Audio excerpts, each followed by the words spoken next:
மன்னு புகழ் கௌசலை தன் மணிவயிறு வாய்த்தவனே தென்னிலங்கை கோன்முடிகள் சிந்துவித்தாய் செம்பொன் சேர் கன்னி நன்மாமதில் புடைசூழ் கணபுரத்தின் கருமணியே என்னுடைய இன்னமுதே ராகவனே தாலேலோ தாலேலோ தாலேலோ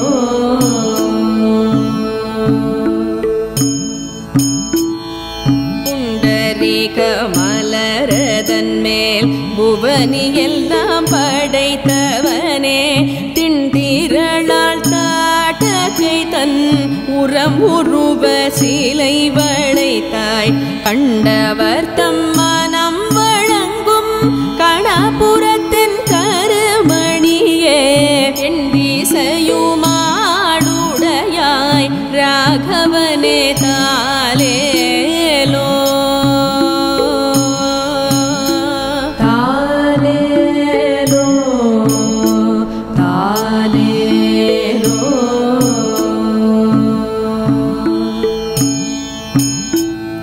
குங்குமலி கரும் குழலாள் கோசலை தன் கூலமரலாய் தங்கு பெரும் புகழ் ஜனகன் திருமருகாதாசரதி கங்கையிலும் தீர்த்தமலே கணபுரத்தின் கருமணியே எங்கள் குலத்தின் அமுதே ராகவனே தாலேலோ தாலேலோ தாலேலோ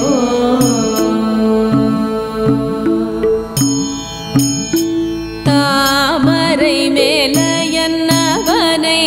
படைத்தவனே தசரதன் தன் மாமதலாய் மைதிலி தன் மணவாடா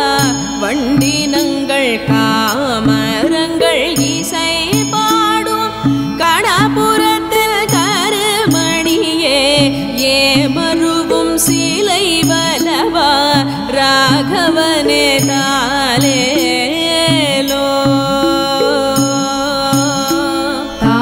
தாலேலோ தாலேலோ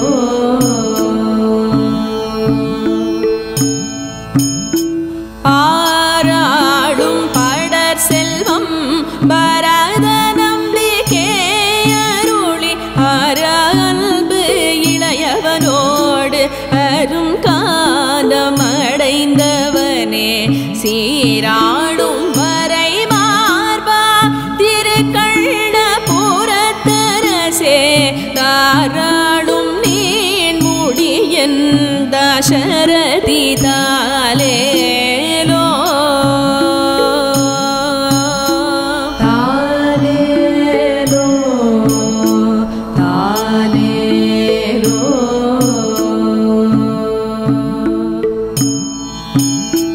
சுற்றம் எல்லாம் பின்தொடர தொல்கானமடைந்தவனே அற்றவர்கட்கரு மருந்தே அயோத்தி நகர் கதிபதியே கற்றவர்கள் தாவாழும் கணபுரத்தில் கருமணியே செற்றவை தன் சொல் கொண்ட ஸ்ரீராம தாலேலோ தாலேலோ தாலேலோ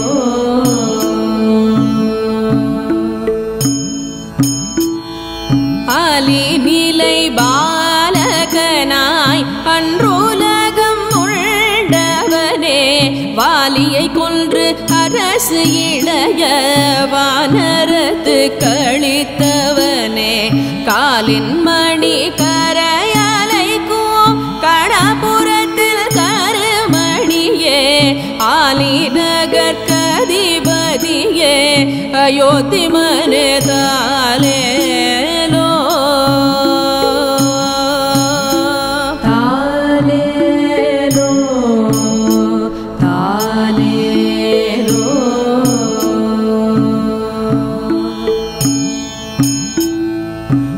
வளையதனால் அணை கட்டி மதிழிலங்கை அழித்தவனே அலை கடலை கடைந்து அமரர்க்க முதருளி செய்தவனே கலை வலவர் தாம் வாழும் கணபுரத்தில் கருமணியே சிலை வலவ சேவகனே ஸ்ரீராமா தாலேலோ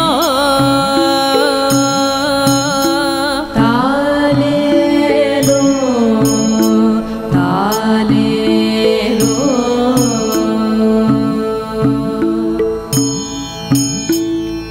தளைய வீழும் நரும் குஞ்சி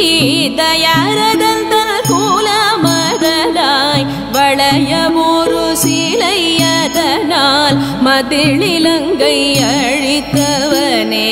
களை கழுநீர் மருங்கலரும் கணபுரத்தில் கருமணியே இளையவர்கட்கருளுடையாய் ராகவனே தாலேலோ தாலேலோ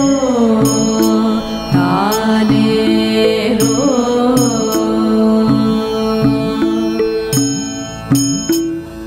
தேவரையும் அசுரரையும் திசைகளையும் படைத்தவனே யாவரும் வந்தடி வணங்க அரங்கநகர் தூயின்றவனே காவிரி நல் நதி பாயும் கணபுரத்தில் கருமணியே ஏவரிவல் ஜிலை வலவாராகவனே தாலேலோ தாலேலோ தாலேலோ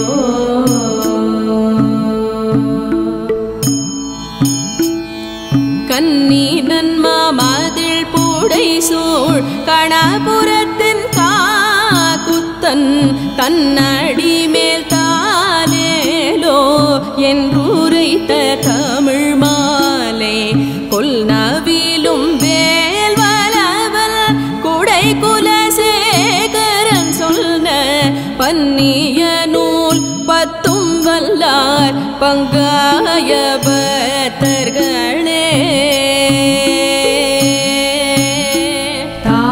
தாலேலோ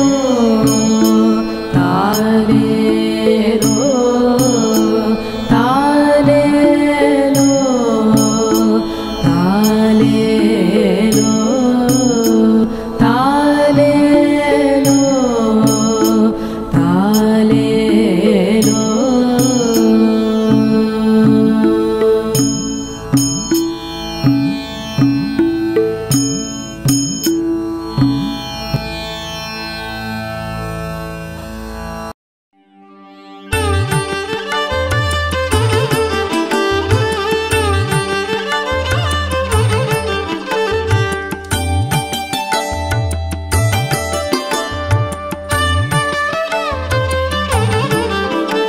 विशुद्धं परं सच्चिदानन्दरूपं गुणाधारमाधारहीनं वरेण्यम् महान्तं विभान्तं गुहान्तं गुणान्तं सुखान्तं स्वयं दाम रामं प्रपद्ये शिवं नित्यमेकं विभुं तारकाख्यं सुखाकारमाकारशून्यं सुमान्यम् महेशं कलेशं सुरेशं परेशं नरेशं निरेशं महेशं प्रपद्ये यदा वर्णयत् कर्णमूलेऽन्तकाले शिवो राम रामेति रामेति काश्याम्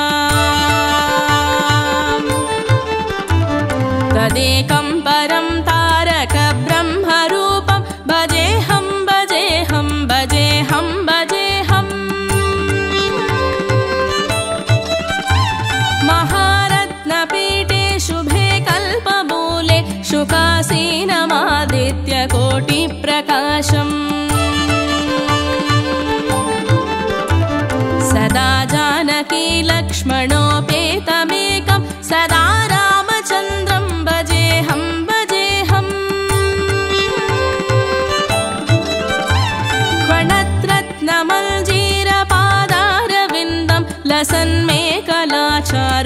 पीताम्बराढ्यम्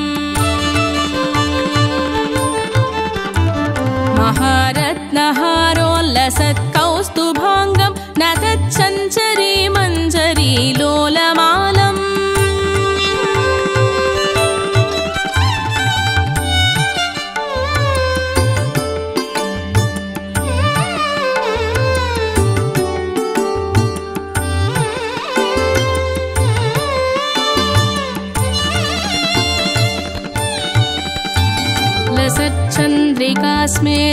लसच्चन्द्रिकास्मेरशोभाधरावं समुद्रत्पतङ्गेन्दुकोटिप्रकाशम्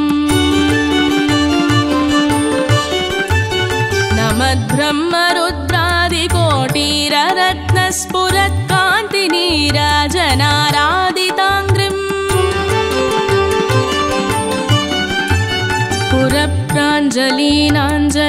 पुरप्राञ्जलीनाञ्जनेयादिभक्तान् स्वचिन्मुद्रया भद्रया बोधयन्तम्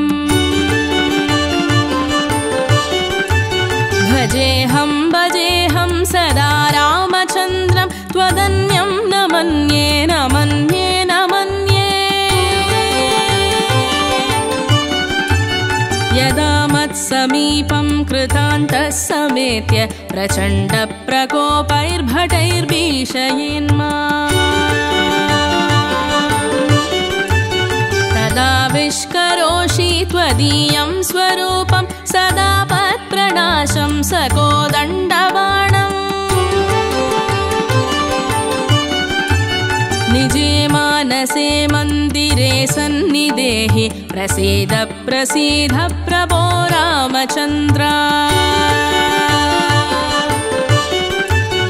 ससौमित्रिणा कैकेयीनन्दनेन स्वशक्त्यानुभक्त्या च संसेव्यमाना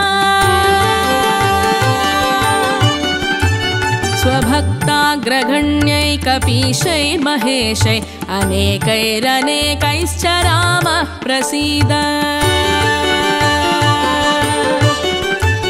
नमस्ते नमोऽस्त्वीश राम प्रसीद प्रसादि प्रसादि प्रकाशं प्रभो मा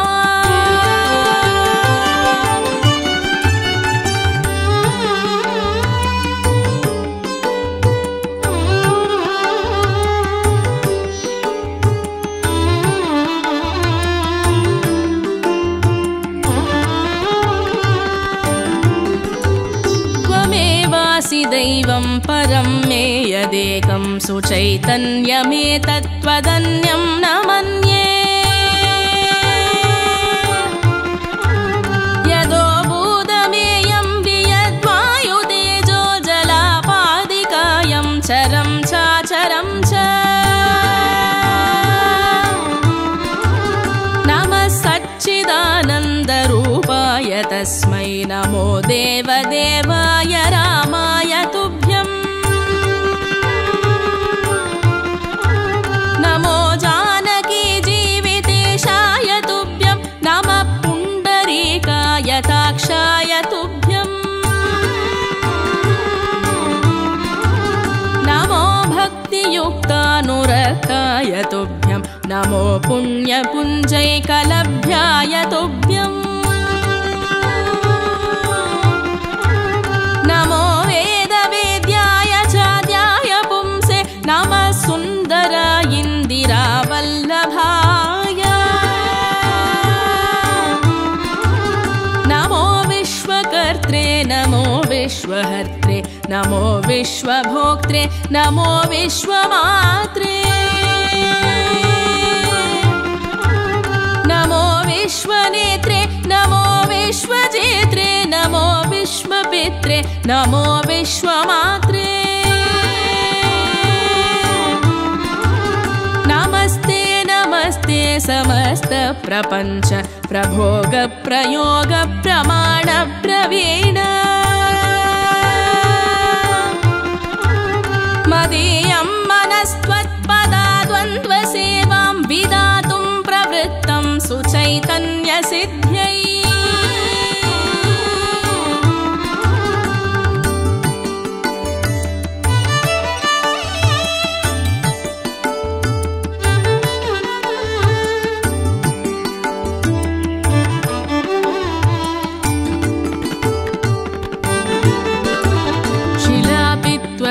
ऋक्षमासङ्गिरेणु प्रसादादिचैतन्यमादत्त राम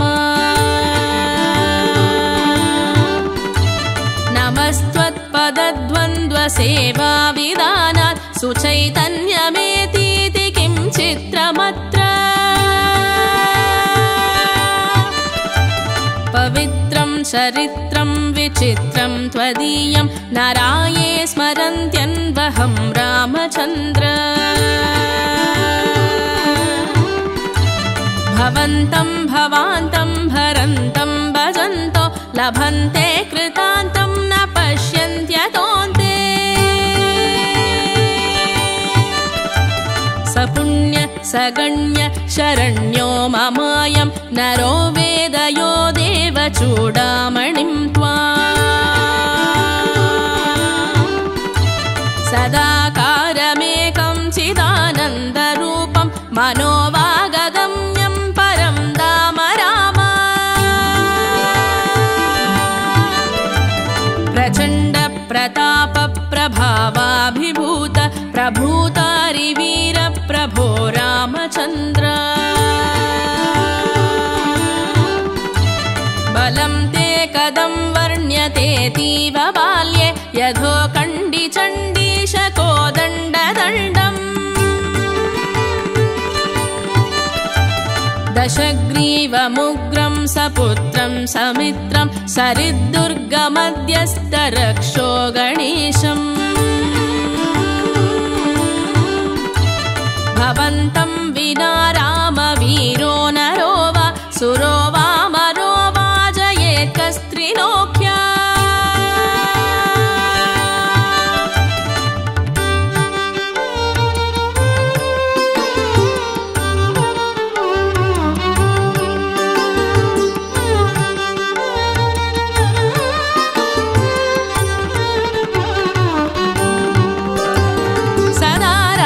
रामेति रामामृतं ते सदा राममानन्दनिष्यन्तकन्दम्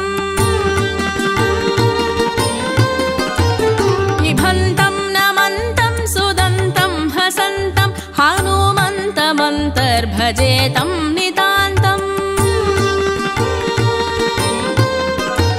सदा राम रामेति रामामृतं ते सदा राममानन्दनिष्यन्तकन्दम्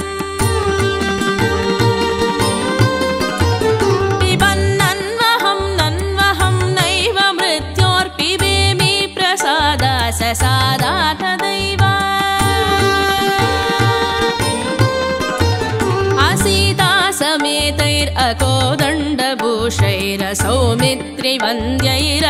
समेतैरकोदण्डभूषैरसौमित्रिवन्द्यैरचण्डप्रतापैः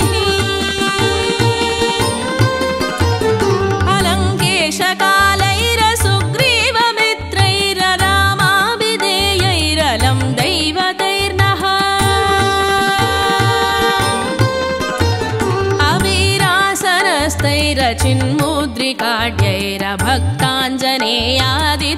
अवीरासनस्तैरचिन्मुद्रिकाढ्यैरभक्ताञ्जनेयादितत्त्वप्रकाशैः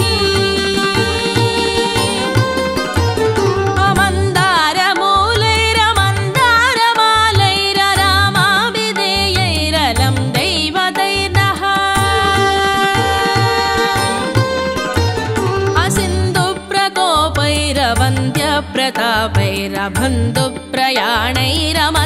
असिन्धुप्रकोपैरवन्द्यप्रतापैरबन्धुप्रयाणैरमन्दस्मितस्यैः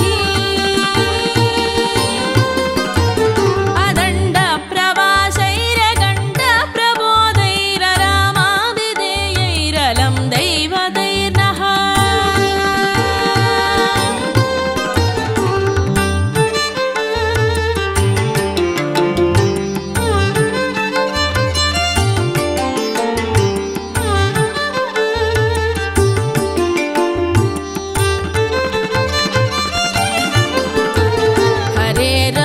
सीतापते रावणारे खरारे मुरारे सुरारे परेति लपन्तं नयन्तं सदा कालमेवं समालोकया लोकया शेषबल्दो नमस्ते सुमित्रा सुपुत्राभिवन्द्या नमस्ते सदा कैकेयी नन्दनेड्य नमस्ते सदा वानराधीशबन्धो नमस्ते नमस्ते सदा रामचन्द्र प्रसीद प्रसीद प्रचण्ड प्रताप प्रसीद प्रसीद प्रचण्डारिकाल प्रसीद प्रसीद प्रपन्नानुकम्पिन् प्रसीद प्रसीद प्रभो रामचन्द्र भुजङ्गप्रयातं परं वेदसारं मुदा रामचन्द्रस्य भक्त्या च नित्यम् पठन् सन्ततं चिन्तयन् स्वान्तरङ्गे स एवं स्वयं रामचन्द्रः सदन्यः भुजङ्गप्रयातं परं वेदसारं मुदा रामचन्द्रस्य भक्त्या च नित्यम् पठन् सन्ततं चिन्तयन् स्वान्तरङ्गे स एवं स्वयं रामचन्द्रः सदन्यः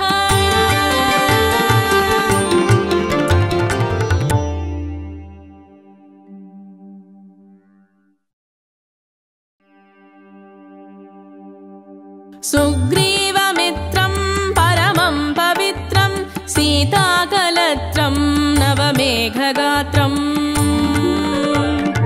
कारुण्यपात्रं शतपत्रनेत्रं श्रीरामचन्द्रं सततं नमामि श्रीरामचन्द्रं सततं नमामि श्रीरामचन्द्रं सततं नमामि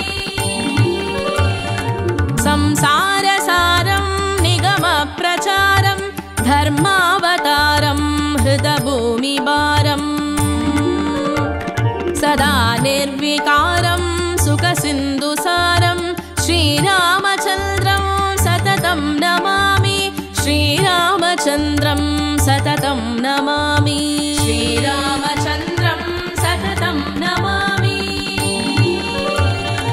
लक्ष्मीविलासं जगतो निवासं भूदेववासं शरदिन्दुहासं लङ्काविनाशं भुवनप्रकाशं श्रीरामचन्द्रं सततं नमामि श्रीरामचन्द्रं सततं नमामि श्रीरामचन्द्रं सततं नमामि मन्दारमालं वचने रसालं गुणैर्विशालं हृदसप्तजालं द्रव्यादकालं सुरलोकपालं श्रीरामचन्द्रं सततं नमामि श्रीरामचन्द्रं सततं नमामि श्रीरामचन्द्रं सततं नमामि वेदान्तज्ञानं सकले समानं हृदारिमानं धृतसप्रदानम् गजेन्द्रयानं विकलावसानं श्रीरामचन्द्रं सततं नमामि श्रीरामचन्द्रं सततं नमामि श्रीरामचन्द्रं सततं नमामि श्यामाभिरामं नयनाभिरामं गुणाभिरामं वचसाभिरामं विश्वप्रमाणं कृतभक्तकामं श्रीरामचन्द्रं